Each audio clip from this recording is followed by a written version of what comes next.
আসসালামু আলাইকুম। সাদিকাস ভিলেজ কিচেনের পক্ষ থেকে আপনাদেরকে স্বাগত। আজকে আমরা তৈরি করে দেখাবো আমাদের অঞ্চলের একটি পিঠা, যাকে আমরা আমাদের অঞ্চলের ভাষায় ভর্তা পিঠা বলে থাকি। এই পিঠা বানাতে আমাদের যা যা প্রয়োজন তা হলো চালের গুঁড়ি, লবণ, পানি ও শুটকির ভর্তা। প্রথমে চালের গুঁড়ি, লবণ ও পানি দিয়ে ভালোভাবে মিক্সড করে একটি ডো তৈরি করে নিতে হবে। তারপর এই ডো থেকে অল্প একটু ডো নিয়ে বাটির শেপ দিতে হবে। এরপর অল্প শুটকির ভর্তা নিয়ে বাটির শেপের ভিতরে দিতে হবে। ভিডিওটিতে যেভাবে দেখতে পাচ্ছেন ঠিক সেভাবে। তারপর আপনার পছন্দ মতো ডিজাইন করে নিতে পারেন। আমরা আমাদের পছন্দ মতো সহজ একটি ডিজাইন দিয়ে দিলাম। এটিও ট্রাই করে দেখতে পারেন।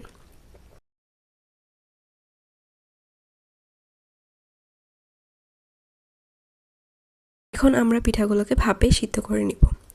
আমি একটি পাত্র নিয়েছি। আপনাদের কাছে যদি রাইস কুকার থাকে আপনারা এই কাজটি রাইস কুকারে অতি সহজে করতে পারবেন, নয়তো যে কোনো পাত্রের উপরে একটি কাপড় দিয়ে সেটাকে ভাপের সিস্টেমের মতো তৈরি করে নিতে পারেন।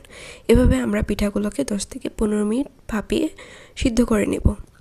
তো হয়ে গেল আমাদের ঘরে থাকা সহজলভ্য উপকরণ দিয়ে তৈরি অতি সহজ ভর্তা পিঠা। এই পিঠা আপনার অঞ্চলে কী নামে পরিচিত সেটা অবশ্যই আমাদের কমেন্ট সেকশনে জানাবেন।